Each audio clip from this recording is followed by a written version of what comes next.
Hi. Let's talk about energy. Energy is one of my favorite things to talk about because it sort of lets you understand pretty much everything once you understand energy. All living things have energy. We do. Animals, plants, the earth has energy. And we're all connecting all the time energetically. When you walk up to a person or have met someone, have you ever met someone and automatically did not like this person or automatically loved this person? What you're doing is you're tapping into their energy, who they are, what they walk with. We all have an energy field around us, which we call an aura. And in this aura is where we collect what we think. So if you are a negative person, think about negative things, talk about negative things, then you're filling up your aura with these feelings of negativity. And the feeling energetically of negativity in that form is just, ugh, I don't want to be around this person. It's too hard. It's too heavy. So you may find that people avoid you or can't stay long around you. And on the other side, if you know people like this, you will feel like you want to get away from them, but you don't know why, or you just don't like them. On any level, this is how it goes. And then when you're around someone who you like and you feel good around and you just feel good in their energy, this is also what you're picking up about how they feel about themselves, what they think and feel, how they speak. Because this is what's collected in their aura.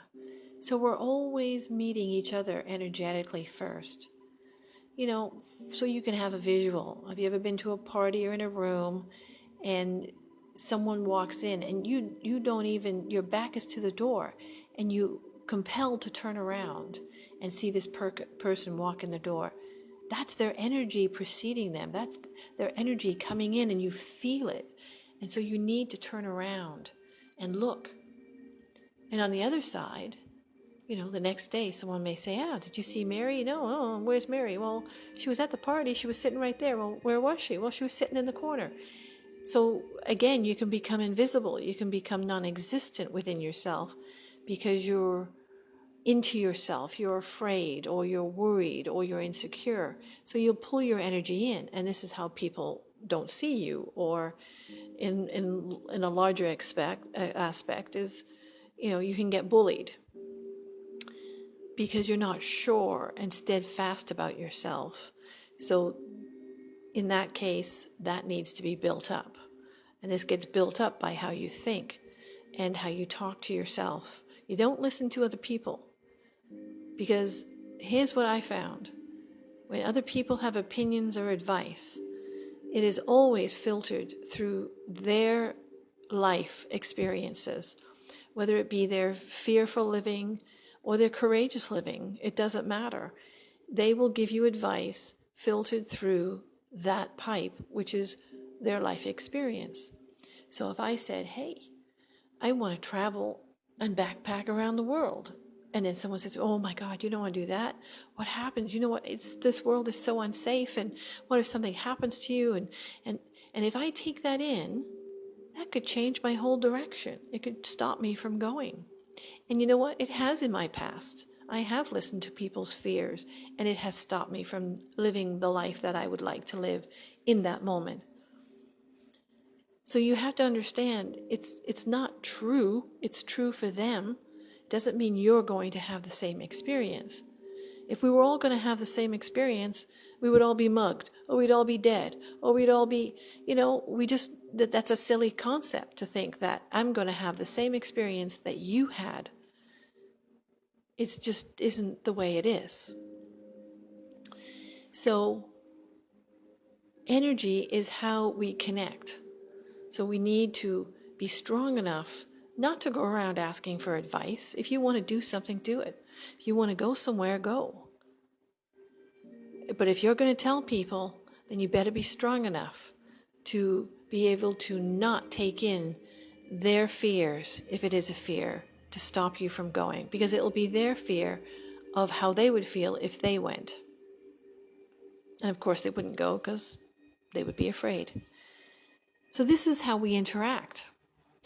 And this is very important to learn, because when I meet someone, I have one of two choices. I can enter their energy and become consumed with what they're feeling and thinking. And sometimes when I'm not at the top of my game that day and I do meet someone, and I can be flipped out of where I am, and all of a sudden I become, whatever they're feeling. It could be worried, fearful, angry.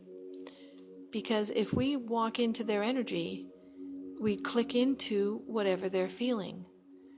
Or the other choice is, I stay aware of my energy, and when I go meet people, then I hold my energy, and I just know who I am. And so now I do fall into their energy. They most likely will fall into mine if they are not aware or awake of their energy. And you can see this in kids, you can see this in adults. Energy is very strong. My joke always is when I do these talks about energy is, when I was in my 20s and you would go to the bars and dancing, we're not attracted to everyone in the bar. We just aren't. We are attracted to certain types of energy, which is energy that we are familiar with. Are you seeing it now? This is us connecting energetically, reading each other's aura, vibes, whatever you want to call it. We are connecting. This is energy. Energy comes in many forms. This is one where we connect on a personal level. It can also come through us, and it can help heal. If you take a moment right now, if you're listening to this, rub your hands together. Rub them vigorously. Now hold them very close together, just with a little space between them. Do you feel that? Do you feel it? That's energy. Now if you just move your hands apart a little bit and then pull it back. Open and pull it back. And if you can feel like a spongy feeling, like you're pushing it and pulling it, and it feels kind of spongy, elasticy. And this is energy. It flows. It just flows. It's just who we are.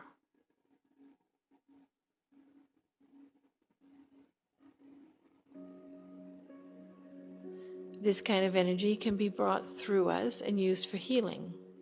And this is what is called energy work or energy healing.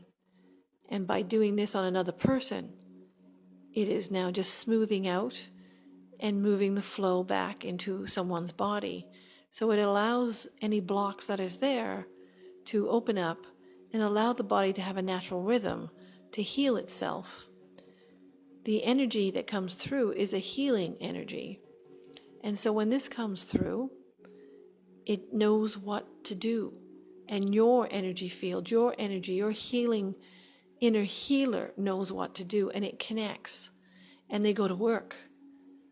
It's very simplified how I'm explaining it, but this is pretty much how it works.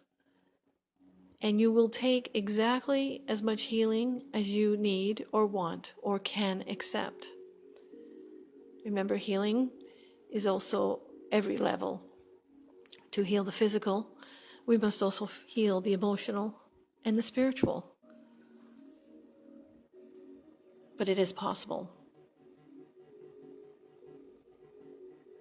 Energy is also collected around things. You've heard of this, where rings, necklaces, even furniture and cars and houses all collect energy.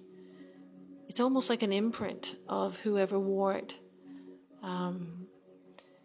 I know when I got jewelry from my mother, her energy was all around it. So when you buy anything, it could be something from a secondhand store or somebody gives you something, remember there's energy there. And I remember once where I had a phone call from someone who had brought something, a gift that someone had given them, a really old piece of furniture. And the energy was still there. And the baby cried and cried.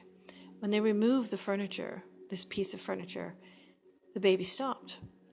And it's because babies, children, toddlers are very susceptible to energy. They read our energy like better than anyone can. This is how they communicate with us. They see and then they feel. So there are things that you can clear. Homes also carry energy. So this is where clearing comes in. Clearing of a home or office, a business that is not doing well, there could be something there. Years ago, my husband and I had a restaurant. And when we decided to open this, we went in, we renovated it, and we were written up in the newspaper. And they said, well, let's see how long this restaurant lasts, because every other restaurant died in this strip plaza. And I went in and I did a walkabout, and I found an energy that was there. And you can call it energy, ghost, whatever you want to call it. It's just something that was there. And this was kind of a dark energy. So we removed it, and he went on his way. And after that, our restaurant just flourished. It ran extremely well. And we got written up later, and it looks like they survived the curse of this strip plaza. There is no curse. It's just sometimes these energies or these ghosts or whatever, they've just got nothing better to do but to wreak a little havoc. And all this one was doing was, how you would know is if you go to a restaurant and this isn't tastes good, and the waitress is bad, and the service is horrible, and the lighting is terrible, and look how the walls are and where the bathroom is, and just nothing is right. Well, this is the negative feeling that they would bring, and so people would leave and then not come back, right? And this is how the other restaurants failed. It had nothing to do with, well, who knows, but it had nothing to do with their food or who they were. It was this energy at this point that created that feeling in there. And it would have happened to us too if I didn't know what I know. So this is energy. This is moving energy. It's just clearing. Homes can have it too. It doesn't matter if it's a brand new home. The land can be a part of this. There are people that have had energy in their home from a really bad divorce. And then they sell their home. Newlyweds could move in there and be divorced in a matter of months, because the energy of the anger and the intensity will stay in the house from the previous people. So this is very important, and I know it sounds wacky, and I used to laugh at my mother when she used to say the priest used to come and bless their homes. This is pretty much the same thing. It's clearing old energy out and letting new energy in. It can also be good energy. I had someone who was trying to sell their home, and for it to sell, the good memories, the holding on, the attachments to the home had to go, because it wouldn't sell. People came in, but they didn't feel like they could buy it. Once it was cleared, they got an offer in a couple of days. So you see, energy affects how we feel. Walk into a store. Have you ever walked into a store or a mall or anywhere and just walked right back out because doesn't feel good in here, doesn't feel right? Have you ever been in a hotel room and asked for a different hotel room? I've done that in the past. Now I just clear them. But the thing is it's recognizing its energy, and when you feel a change in yours, then something is around you that you're connecting with.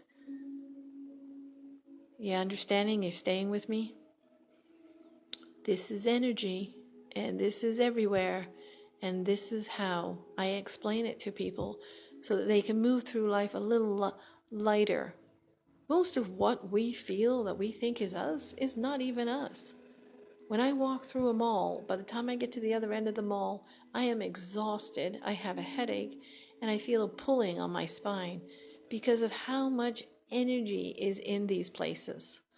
This is why I love the outdoor malls, because you can get out one store, get some fresh air, and get back in. I don't think we were ever supposed to be enclosed in such a big place. Anyway, this is energy.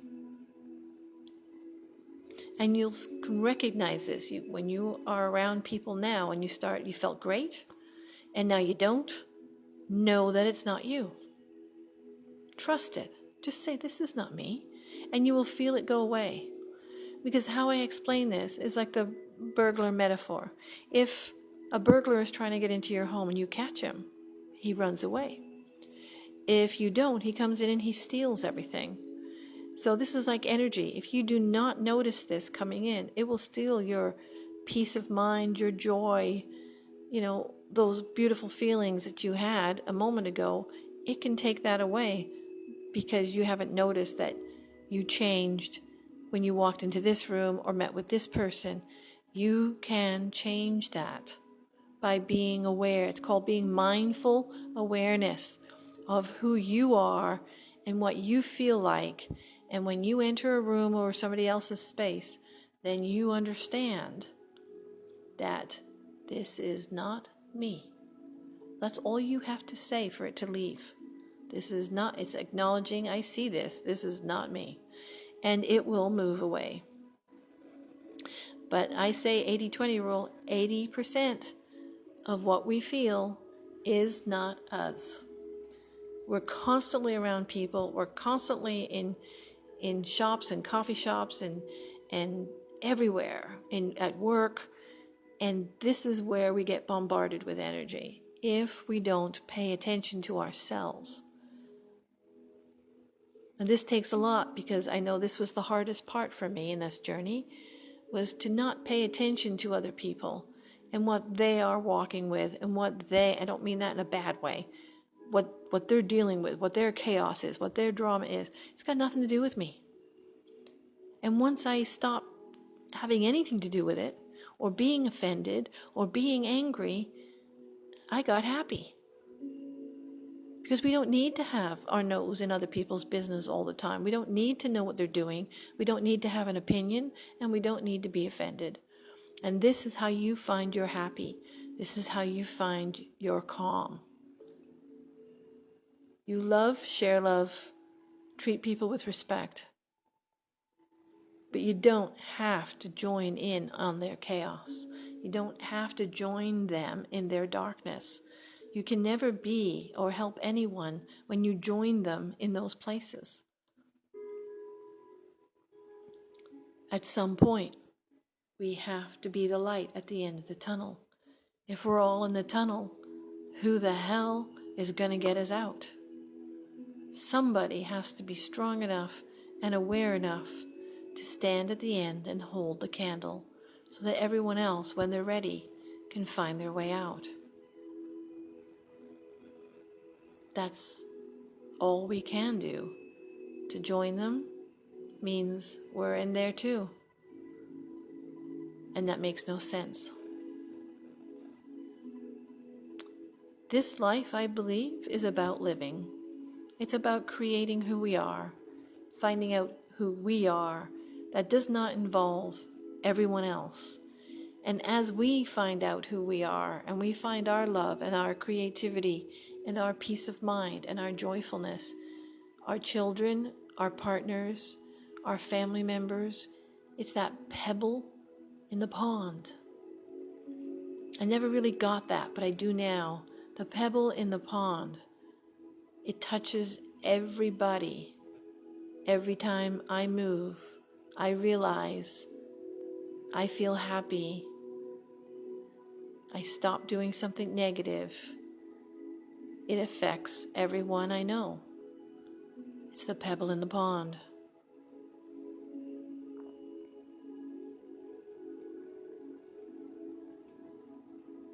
It doesn't take much to be happy. It does take mindful awareness. And that means you know how you feel. And if you wake up feeling bad, then lay there and start filling your aura up with positive thoughts, feelings, memories. Don't accept it just because you woke up that way, that this is how the day is going to be. That's what I mean by not taking control of your life. You can change it in a moment. 1 minute, 60 seconds of thinking positively before you get you out of bed, before you put your feet on the ground. You can change your day. And every time something negative happens throughout the day, remind yourself with other people, remind yourself it's not about you. It never was, never will be about you. It's what they think, what they feel about themselves, and how they react. It has nothing to do with you.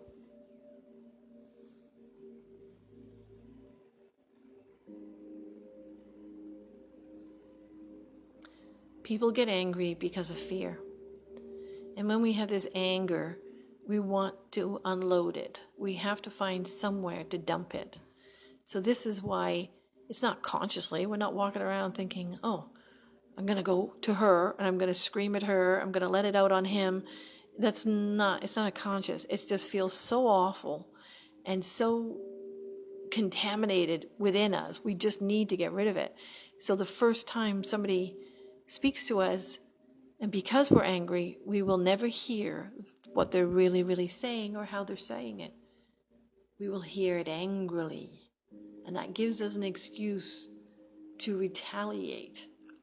Once we're done, we feel better, walk away, and now they have it. Now that person goes home, yells at the husband yells at the kid kicks the cat. This is how we move it around. We pass it on. So why not just stop it in its tracks? I remember a long time ago, my kids were little, I was traffic cop at the school, which is just everybody drives their kids through, pulls up, lets their kid out, and we're just there to make sure it moves smoothly. So we get 400 cars a day. And this day, we were standing there, I think there was 3 of us, and we were just waving them on. Come on, keep moving, keep moving, keep moving. And this one woman pulled up. She let her kids out. She got back in line and pulled all the way around and stopped in front of me. And she rolled down her window and she started to scream at me. How the hell do you have the right to talk to me that way and treat me this way in front of my children? And she went on and on and on and on, really venomously.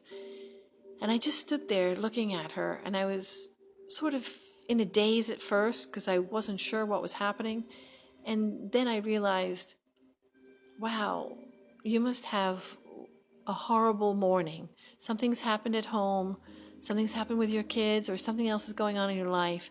But clearly, 1 out of 400 cars, you heard me that way. This is you're hearing it filtered through your anger or whatever it is you're feeling. And as I stood there and said that, she just automatically in the middle of mid-sentence stopped because she could feel my energy of understanding and compassion. I wasn't being offended. I wasn't retaliating. I was just noticing this is not about me. So she stopped, rolled up her window, and left. And as she left, I turned around, and now there's a big crowd around me, which I never noticed because I was too focused on her energetically. And they were all, of course, oh my God, I don't know how you did that. I would have beat the shit out of her. Blah, blah, blah. And I said, it's okay. It's all right. It wasn't about me. You see? My peace of mind and my happiness is way more important than making a point or retaliating towards somebody else.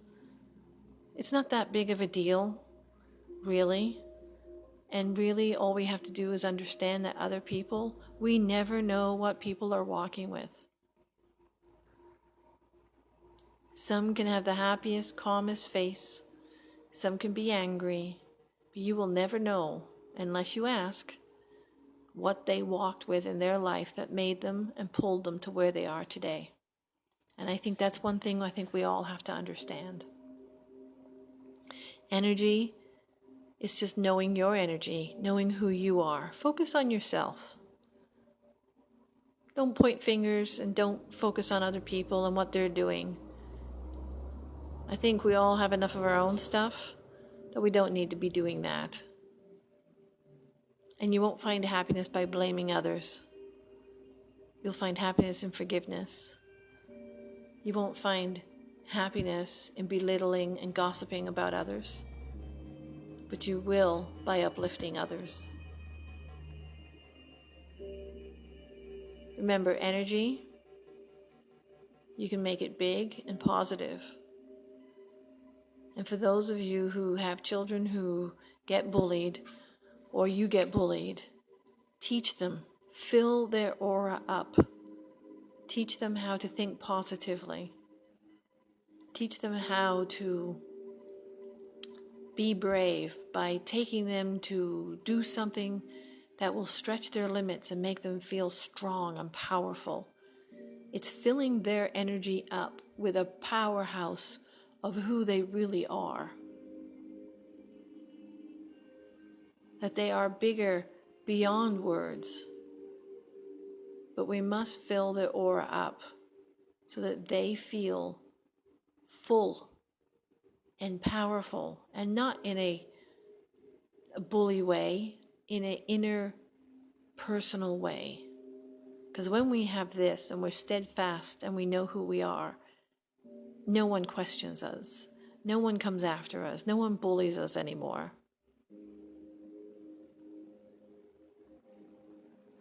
This is the gift you can give to the children.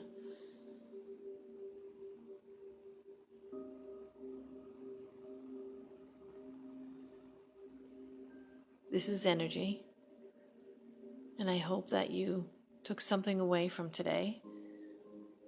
Because to me, energy is the base of everything that we do and everything that we learn.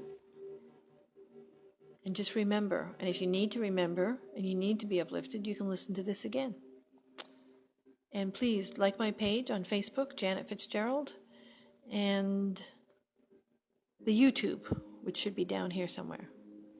Thank you. Namaste.